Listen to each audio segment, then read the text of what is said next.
health, because she's the second gentlewoman of the land. Is that not so? So I'll use this opportunity to call on the president to issue a statement with regards to her health, for us to know what is the status now. This is very surprising. It's very serious. Yeah. Well, Tiani Alhaji Feza and I didn't come on the 2TV today, 6th of May 2025, on subject matter of Save the Judiciary demonstration and a course. Now let's bounce back to the Boko issue. Boko. Now Otumfo invited both parties, the Kusasis and the Mamprosis, with regards to what is happening in Boko. Okay.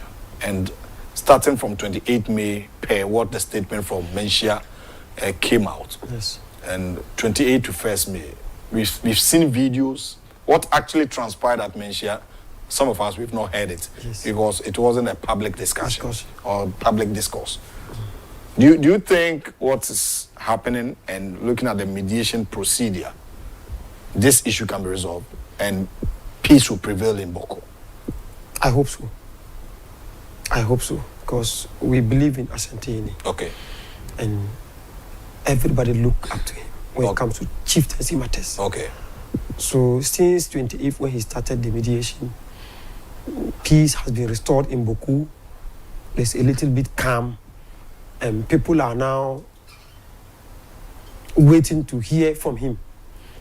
And after that, both factions, I think one faction came out with a statement which was not what they discussed there. And Ashanti issue a serious warning to that effect. Tell the person that, look, be careful. And even charge them. For disobedience. Absolutely. Making sure that he wants to every Ghanaian to see him being fair to both factions. Okay. Because when you are mediating such a conflict resolution, you need to be very careful on how you should let the handle, truth of the matter, so that when you are done, both factions will feel they were treated fairly. Okay. So that's exactly what is happening. So he said he has postponed because of this man, this chief, I don't know, I forgot his name. Oh, one of his chief. Okay. Yeah, that is the Mampohene. Mampohene. That's several sebons. The demise of the Mampohene. Absolutely. Yeah. So based on that, he decided to suspend the mediation. Okay. And resume somewhere next week. So we are hoping that when he resumes, we should be able to get a finality on Boku issue. Okay. So that every person living outside Boku can go back to Boku. Those people who were in Boku and they left the place, they can go back and do their normal business. The teachers, nurses that were there today, they have run, they can go back, so that at least the good people of Boku or the children of Boku can also get the opportunity to be educated. So since the issue happened, school children are home. Yes. Farmers are unable to go to farm. Nobody can farm. Hospitals have been closed. This is very sad. Banks has been closed. Business has shut down. Boku is now is a ghost town. But looking at the politicization of this matter, do you think after the mediation, sending NDC for politics around in this Boko, trying to incite the youth, trying to paint other political party black, thinking they are the right people, they are rather fighting for the youth and others. Yes. And the rate at which this politicization of this matter has been there for quite long. Do you think after the mediation, both parties will, subscribe to whatever will transpire from Asia? Well, I am very sure because of the one handling the issue. Okay. The Ashantini. Because if it was somebody, I wouldn't have that confidence. Okay. To believe, because NDC could have done anything. But Ashantini, you cannot go and buy his conscience. You cannot go and buy Ashantini's conscience, no matter how powerful you are politically. Okay. You cannot do that to Ashantini. So based on that, I think after the mediation, peace will restore in Boku, so that everybody will be able to get the opportunity to do his normal business or normal campaign in Boku. But for NDC, they are not to be trusted. NDC can do anything.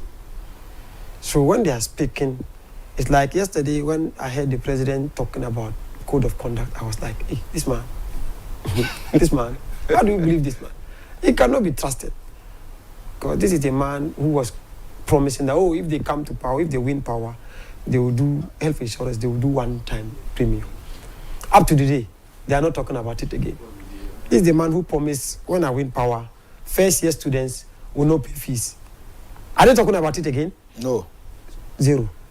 So NDC are not to be trusted. Yesterday, he was telling his appointees that nobody should venture of taking any bribe from any person. If you are to take bribe, you shouldn't take more than 20,000 Ghana cedi. And I say, hey, then you can go and give 18,900 Ghana cedi to any appointee of Mama. If Mama is saying any appointee shouldn't take bribe of 20,000, then if I want to give a minister or a CEO a bribe, then I'll go with 19,900 to go and give it to him instead of 20,000. What kind of a president is this? And he was telling them that from yesterday to tomorrow, anybody who failed to declare his asset will be charged what? A 3-month salary will be what? Deduction. Will be deducted. To do what?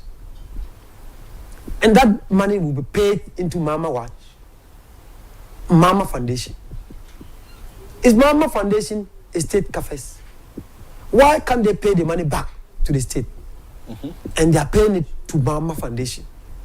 It means you have appointed them so that your foundation you can use them to enrich your foundation. What kind of leadership is this? So NDC and Mama, look, we are in trouble. We are in serious trouble as a country.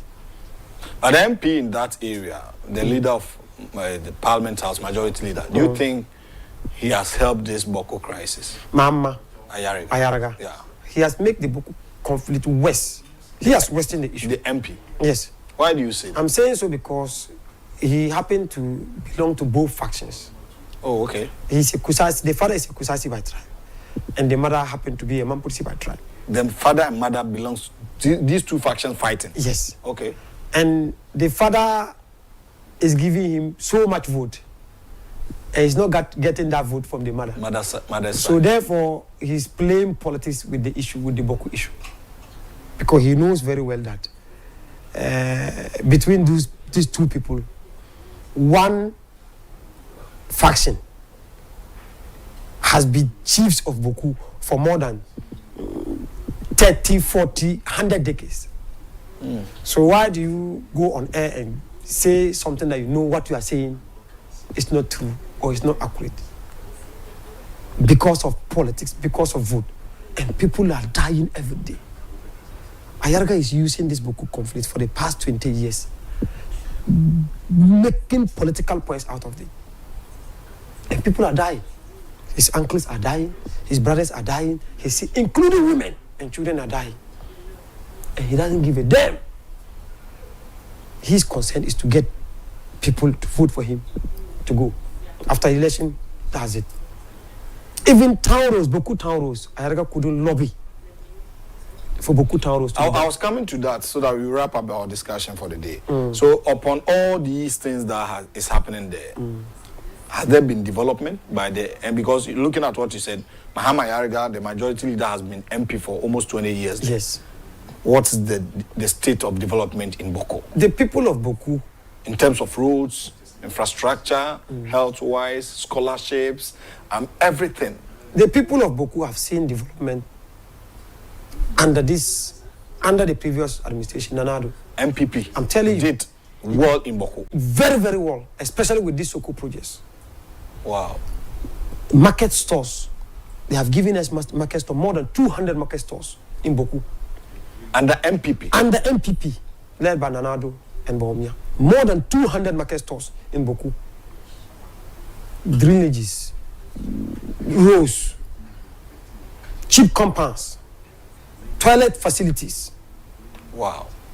Ambulance, including the famous one factory per constituency. They have given us factory in Boko. It's 80 to 90% complete. Guinea fowl factory. Oh, Guinea fowl? Yes. Okay. you know, because of Boku is a border town, they are raring grief out there. So, you know, MPP will come to your place, do visibility studies. And know what people... Absolutely. Okay. And because based on that, they've given us the Guinea fowl factory. If not because of MPP, if you are in Boku and you are from 18 to 40 years, if not because of MPP, you have never seen any asphalt or any development of that nature. It is through MPP that people of Boku or the youth of Boku are now seeing such a tremendous development. So, MPP as a party, the good people of Boku, NDC because of their leadership failure, because they have disappointed the people of Boku. That's why Ayaraga and NDC are capitalizing on the conflict, because they don't have a message to tell the good people of Boku. No message. So their message is the conflict. Their message is the conflict. Today, we, the good people of Boku, are very happy with the mediation. We are just hoping and praying that this mediation should come to an end, so that NDC cannot use the conflict again to do politics in Boku. Because when you go to Dogon today, nobody can use the Dogon crisis to do politics again. You can't. There's peace there. Peace there. That's why today, both MPP and NDC, we are sharing the seas. If not, previously, it was NDC who was winning it. They were using the conflict of Dogon to win political points. But today, nobody can use that. That's why we can beat our chest of 8 seats in Northern region and 8 seats for NDC. If not, previously, we were struggling to even get 2, 3, and we are not getting it. Because of what? The conflict in... Meaning they've been deceiving the people there. Very well. Okay. Very well. So, Boku too, I hope after the mediation, nobody can use the Boku conflict for political points again. Where I was very much, happy was when they were arriving in Menchia, how the groups were coming. It tells you they want peace. Very well. Looking at the groups, they came with buses, with their people. I was asking myself, looking at how they were standing there, they've been fighting for over years. When you look at them, you will not see maybe they are wicked people, they are bad people, and they all want peace. Yes. What is the MP doing? If MPP has been able to do all these massive development there, the MP that has been elected for 4 consecutive terms or 5 consecutive terms to represent the people, what is he doing? Let me tell you something. Even when people are fighting, 2 factions are fighting, it's not everybody in Boku that is fighting. There are tribes who are not Mampusis or Kusas. They are not fighting. They are not fighting. Women are not fighting. Children are not fighting. But any place that they are fighting, definitely you should expect hunger. But it took Agyapong to come to Boku with rice. To share to the people. Yes. And Baumia to come to Boku with rice and share to the people. But there's an MP there. There's MP. MP who is representing them in Parliament. He took Honorable Ken and Dr. Baumia to come and share rice to them. To them. Rice and oil. But up to today, Ayaragas couldn't do that. Even 1 bag of rice to say, oh, let me give this to my constituency. Up to today. So this tells you that Ayaraga is not about the people dying. His interest is to come, get his boat, and go. I'm telling you. Personal interest. It's very, very, very serious. Ayaraga, I don't know how people...